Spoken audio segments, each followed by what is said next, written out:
Baik lagi di generasi Mecin, kita semakin dekat dengan Pilpres. Semakin pengen tahu juga kan visi misi dari kedua dan pembedanya apa sih. Kalau Pak Jokowi punya ini, mungkin Pak Prabowo punya alternatif seperti apa.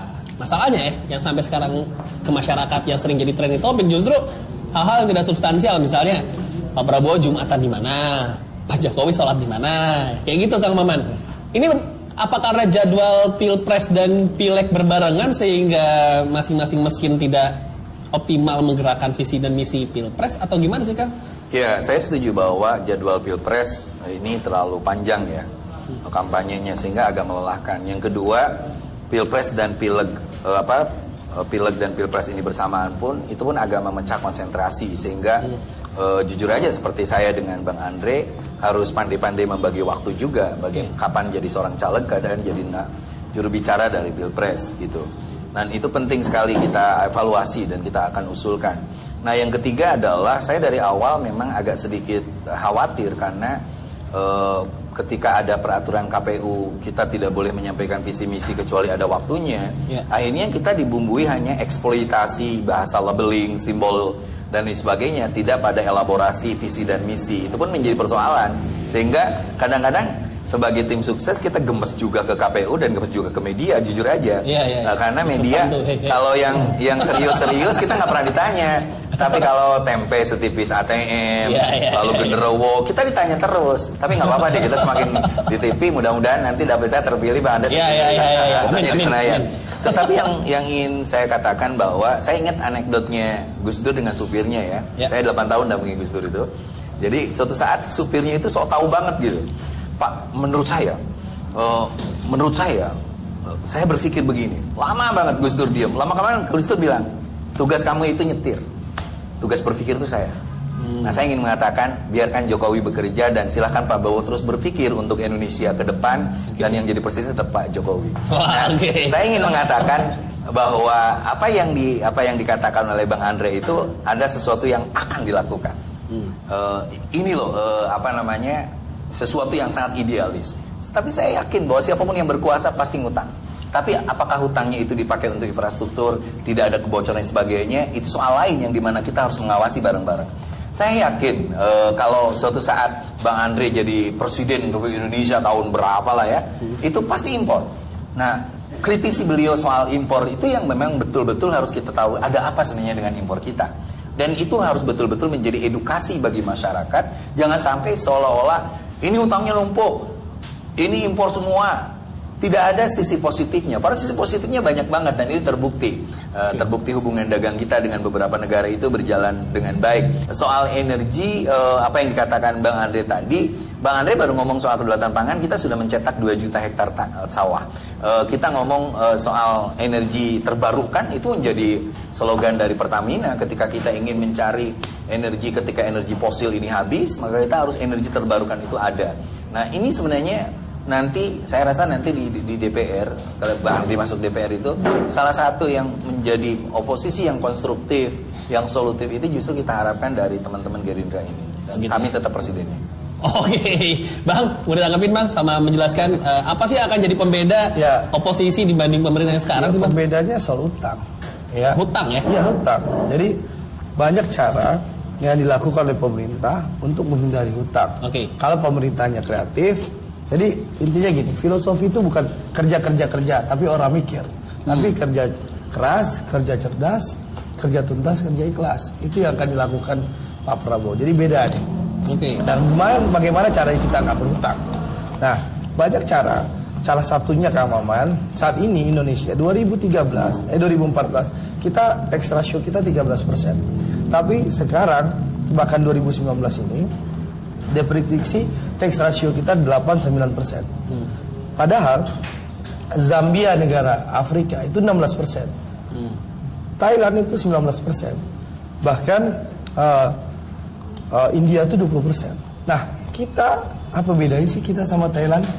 Birokrasi kita mirip-mirip, kemampuan masyarakat kita mirip-mirip, gak ada yang salah. Kalau kita bisa melakukan reformasi, perbaikan yang luar biasa terhadap tax ratio kita, dan kami punya target bisa sama dengan Thailand 19%, Indonesia itu bisa dapat tambahan uang tambahan pendapatannya di luar pendapatan daerah itu 1.200 sampai 1.450 triliun. Kita nggak perlu ngutang lagi bangun BPJS, bangun infrastruktur. BPJS kita nggak perlu nunggak lagi. Tadi yang disampaikan pabrik pupuk itu nggak perlu nunggak lagi. Kang Maman, bayangkan Kang Maman menguji hutang.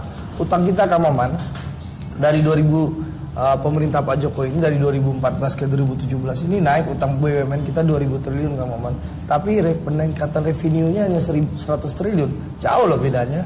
Tapi kita udah melunasi. Intinya bayar hutang yang jatuh tempo. Itu terbaik sepanjang sejarah. Ya memang kewajiban harus dibayar kan. Dengan buka utang keluar. Jadi kan buka utang lagi tutup utang ini kan. Kan itu bahasanya seperti itu. Nah intinya apa? Kita bisa nggak berutang membangun Indonesia asal pemerintah kreatif. Nah itu yang akan dilakukan oleh Pak Prabowo dengan memperbaiki tax ratio kita.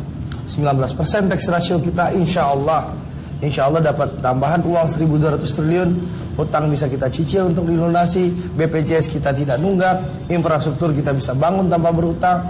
Lalu kita bisa melunasi utang pupuk Pak Jokowi kepada pemerintah. Lalu guru-guru honorer yang K2 1,5 juta orang yang demonstrasi di depan istana tadi Pak Jokowi entah lari kemana waktu itu bisa diangkat oleh Pak Prabowo secara bertahap dalam 5 tahun itu untuk guru-guru honorer. Jadi itu faktor pembeda kita. Lalu bicara Gus Dur ya benar kata Gus Dur bahwa kita tahu Kang Maman pemimpin yang ikhlas itu adalah Pak Prabowo. Gus Dur nggak pernah sebut nama Pak Jokowi sebagai pemimpin ikhlas. Jadi kalau Kang Maman seorang santri pendukung Gus Dur sudah benar dan tepat bilang Gus Dur ya Pak Prabowo wajar dan tepat untuk menjadi presiden Indonesia 2019-2024 nanti. Mau ditanggapin Kang Maman? Ya pokoknya kalau saya tahu Pak Prabowo pernah ke rumah saya. Jadi menurut saya tidak ada pemimpin yang ikhlas Pak Prabowo termasuk ikhlas jadi calon presiden selamanya. Waduh. Menarik ya. Mas Putra. Iya saya sambil makan ya. Lincoln itu Abraham Lincoln itu pernah mengalami kalah berkali-kali ya. Nah itu hebatnya, tahan beliau itu. Kalah berkali-kali Abraham Lincoln. Tapi sesaat beliau menjadi presiden, beliau meninggalkan legasi terbaik bagi Amerika Serikat. Sama Bu Kofifa juga kalah berkali-kali, menang akhirnya di Pilkada Jawa Timur.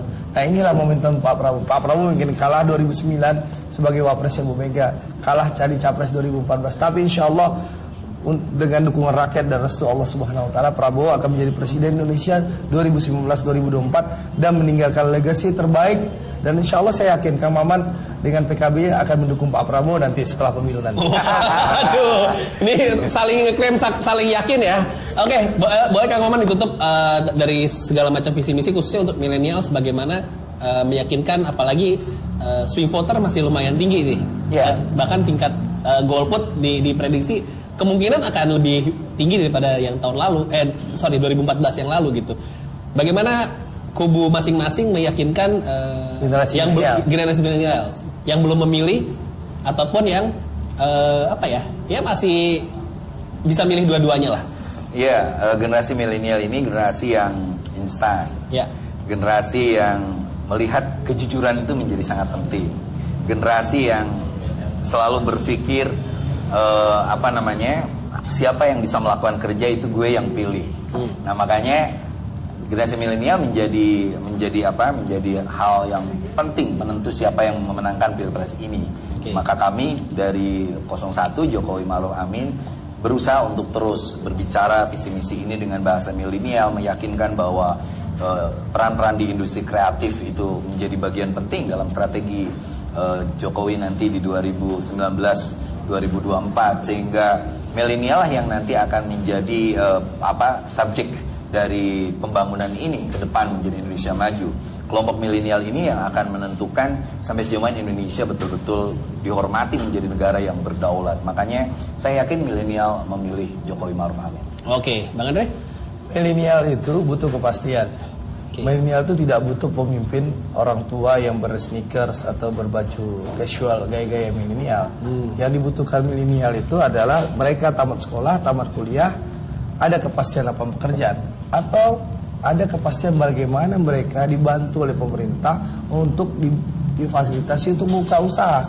Itu yang dibutuhkan milenial, bukan orang yang bermain foto chopper lalu bergaya anak muda, padahal udah tua gitu loh. Jadi butuhkan milenial itu kepastian nasib, dan itu yang ditawarkan oleh Pak Prabowo dan Mas Sandi.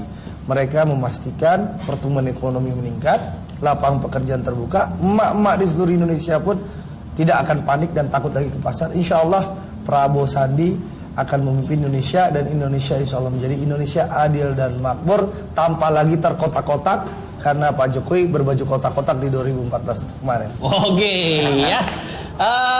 Silakan untuk kamu yang masih ragu mau milih siapa, mudah-mudahan hari ini tercerahkan ya akan milih siapa.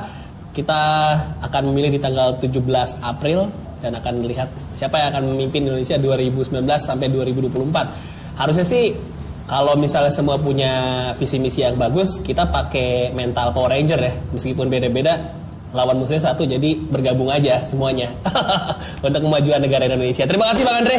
Terima kasih Bang Andre. Oke. Terima kasih Kang Maman. Kita ketemu lagi di Generasi Mecin minggu depan. Dah.